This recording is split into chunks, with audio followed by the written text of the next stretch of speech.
Hello viewers.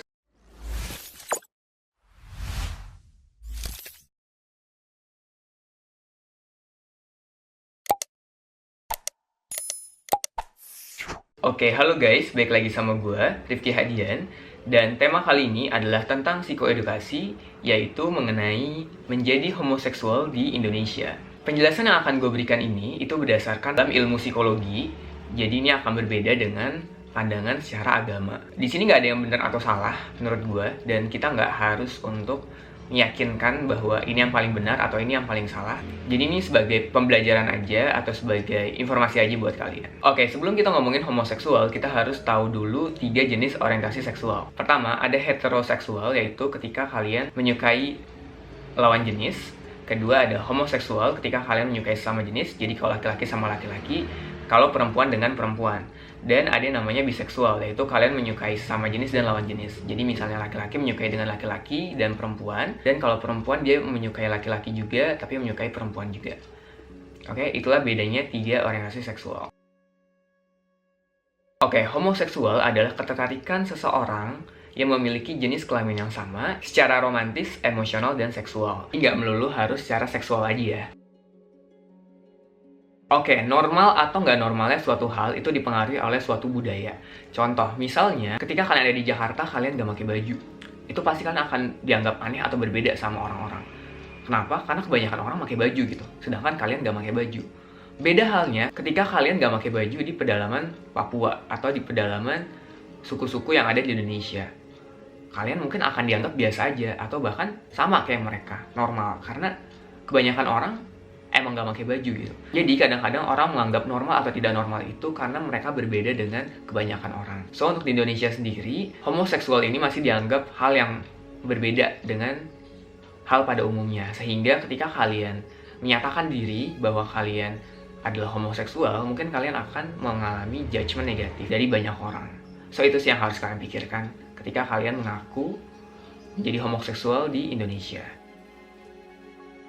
Waktu gue ngambil mata kuliah psikologi perempuan dan gender yang membahas tentang homoseksual ini, kalian bisa tahu kalian memiliki orientasi seksual sama jenis ketika kalian sudah mulai mempunyai ketertarikan gitu.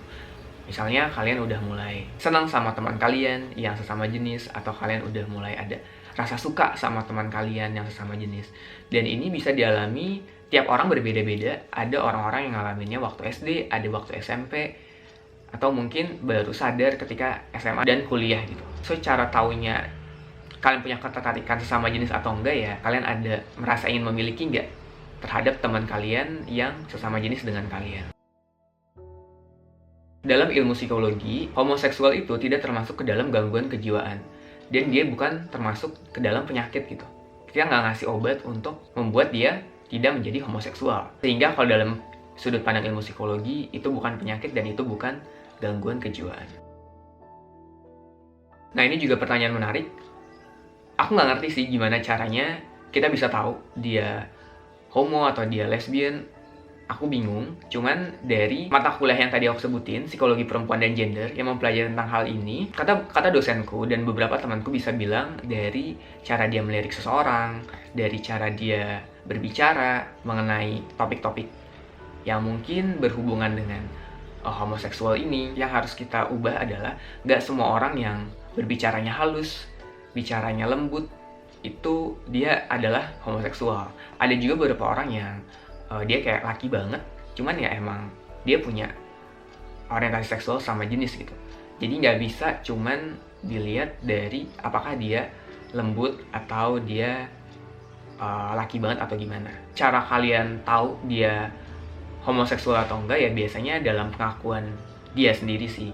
Dan ketika usia remaja ke atas, SMA dan mau masuk kuliah, itu biasanya seseorang udah mulai berani untuk mengatakan hal ini kepada teman-teman dekatnya.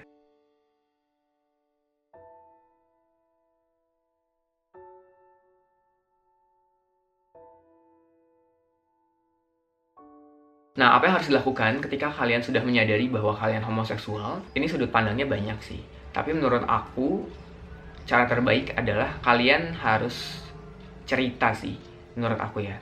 Cerita sama orang-orang yang kalian anggap kalian percayai. Kalau kalian punya teman deket banget dan kalian ngerasa teman dekat kalian bisa percaya dengan apa yang kalian ceritakan, itu baik banget sih untuk kalian cerita.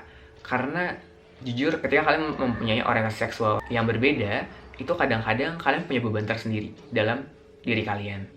So lebih baik kalian cerita dengan teman kalian atau orang-orang terdekat kalian untuk ngebuat rasa beban dalam diri kalian itu menjadi lebih baik ke depannya. Dan kalau misalnya kalian gak punya teman deket, mungkin lebih baik kalian juga ke psikolog sih untuk menceritakan apa yang kalian rasakan itu. Jadi kalau kalian gak mau cerita itu ya nggak apa-apa, karena setiap orang kan punya keinginannya masing-masing, atau kalian takut kena judgement negatif kan dan kalian gak akan cerita, itu nggak apa-apa. Jadi kalian buat discreet atau gimana. Cuman ya tadi sih, kalau kalian mau cerita, kalian harus siap untuk terima konsekuensi negatif dari berbagai macam orang.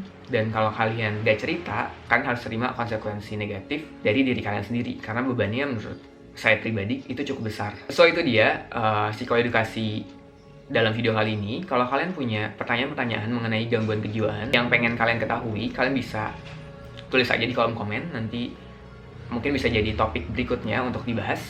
Dan karena ini dalam sudut pandang psikologi, jadi mungkin agak bertentangan dengan agama. Cuma nanti kalau emang kalian mau tahu sudut pandang dari agama, mungkin akan saya buatkan videonya mengenai hal ini dalam sudut pandang agama. Oke, makasih banyak udah nonton video ini. Hope you enjoy dengan videonya, dan sampai jumpa di video-video gue yang selanjutnya. See you next time guys. Cheers.